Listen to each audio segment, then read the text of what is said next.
अस्सलामुअलैकुम। अब तक हमने पढ़ा purine synthesis, de novo synthesis, salvage pathway. इन सब प्रोसेसेस के अकॉर्डिंग ना हमने ना आईएमपी बनाया, जीएमपी बनाया और एएमपी बनाया। तो ये सारे जो जीएमपी और एएमपी हैं, इनमें होती है राइबोज शुगर। तो राइबोज शुगर आगे जाके बनाएंगे आरएनए, क्योंकि राइबोज शुगर है। और डीएनए बनाने के लिए हमें चाहिए होती है डीऑक्सी राइबोज शुगर। तो यहाँ पर प्रॉब्लम ये है कि डीऑक्सी राइबोज शुगर बॉडी में ऐसे नहीं बनती। जो मेन शुगर बनती है वो राइबोज शुगर के साथ जीएमपी और एएमपी बनते हैं। तो अब हमने करना क्या है, हमने कन्वर्ट करना है एडीपी, जो कि जिसमें राइबोज शुगर होती है, उसको डीएडीपी में, यानी डीऑक्सी एडीपी में। और ये डीऑक्सी एडीपी जो है वो आगे जाके फिर डीएनए की सिंथेसिस में जो है वो काम आएगा। तो ये कैसे करना है, हमने राइबोन्यूक्लियोसाइड्स को डीऑक्सी राइबोन्यूक्लियोसाइड्स में कन्वर्ट करना है, मेनली जो प्रोसेस हम करने वाले हैं। और इसके लिए जो हमें एंजाइम्स चाहिए होते हैं वो होते हैं राइबोन्यूक्लियोटाइड रिडक्टेज। ठीक है। तो राइबोन्यूक्लियोसाइड्स जो होते हैं ना, वो मेनली ये होते हैं कि ये राइबोन्यूक्लियोटाइड है, उसमें एक OH होता है ग्रुप, और जो डीऑक्सी राइबोन्यूक्लियोटाइड्स होते हैं इसमें सिर्फ इतना सा फ़र्क होता है, इनमें एक ऑक्सीजन जो है वो नहीं होता। तो अभी मैंने बताया कि एंजाइम हम कौन सा इस्तेमाल करने वाले हैं, हम करने वाले हैं क्या कहते हैं, आरएन रिडक्टेज का इस्तेमाल। आरएन रिडक्टेज क्या है, जो मेनली ये करता है कि 2 हाइड्रोजन को ऐड अप कर देता है।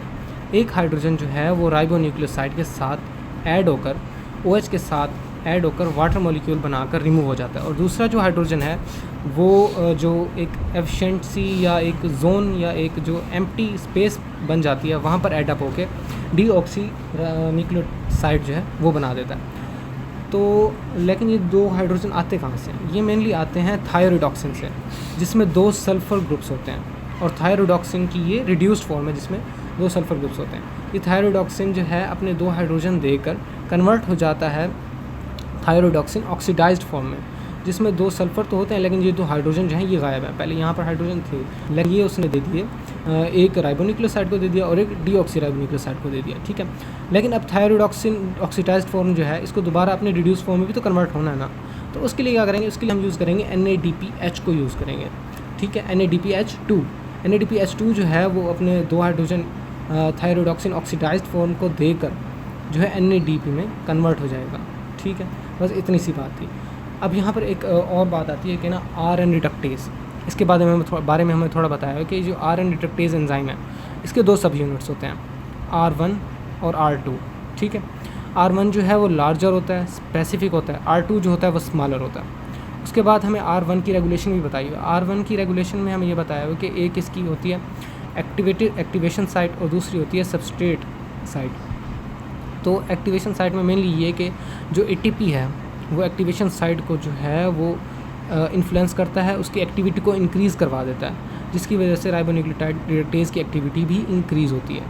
और जो DATP है, या डीऑक्सी ATP जो है वो जो है एक्टिवेशन साइट की जो एक्टिविटी है उसको डिक्रीज़ करवा देता है, जिसकी वजह से आरएन रिडक्टेज की एक्टिविटी भी डिक्रीज़ हो जाती है। और दूसरी जो सबस्ट्रेट साइट है, यहाँ पर मेनली होते हैं, मैं आपको बुक से दिखाता हूँ, हाँ बुक में दिया हुआ है, हाँ यहाँ जो सबस्ट्रेट स्पेसिफिक साइट्स हैं यहाँ पर होते हैं ATP, DATP, DTTP और DGTP। ये रेगुलेट करते हैं रिडक्शन ऑफ स्पेसिफिक राइबोन्यूक्लियोटाइड्स, यानी अगर ये अटैच हो जाते हैं other sites other than the active site, यानी एलेस्टोरिक साइट्स पर, तो वहाँ पर अटैच होने की वजह से ये जो है आरएन रिडक्टेज एंजाइम की जो एक्टिविटी है उसको बढ़ा देते हैं। तो उसकी वजह से ये होता है कि ना ज़्यादा से ज़्यादा जो है वो डीऑक्सी राइबोन्यूक्लियोटाइड्स जो हैं वो बन सकते हैं। तो ये डीऑक्सी राइबोन्यूक्लियोटाइड जो है ये आरएन जो रिडक्टेज है उसका ये हमें स्ट्रक्चर दिखा हुआ है कि ये 2 जो हैं ये एक्टिव साइट्स हैं, यानी सबस्ट्रेट स्पेसिफिक साइट्स हैं, और ये 2 एक्टिव साइट्स हैं। और ये राइबोन्यूक्लियोसाइड डाइफॉस्फेट है, और ये डीऑक्सी राइबोन्यूक्लियोसाइड डाइफॉस्फेट में जो है वो कन्वर्ट हो रहा है। ठीक है। उसके अलावा हमें एक और बात बताई गई, यहाँ पर बताया गया हमें हाइड्रोक्सी यूरिया, या जिसको हम हाइड्रोक्सी कार्बामाइड कहते हैं, ये मेनली ये करता है कि ये जो है ना ये राइबोन्यूक्लियोटाइड रिडक्टेज जो है इसकी एक्टिविटी को डिक्रीज़ कर देता है, जिसकी वजह से DNA नहीं बनता।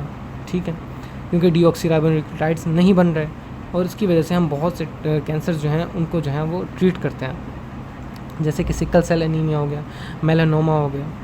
ठीक है, बस इतना ही था आज का। तो और बाकी आप एक दफ़े सबको रीड कर लीजिएगा। तो अल्लाह हाफ़िज़।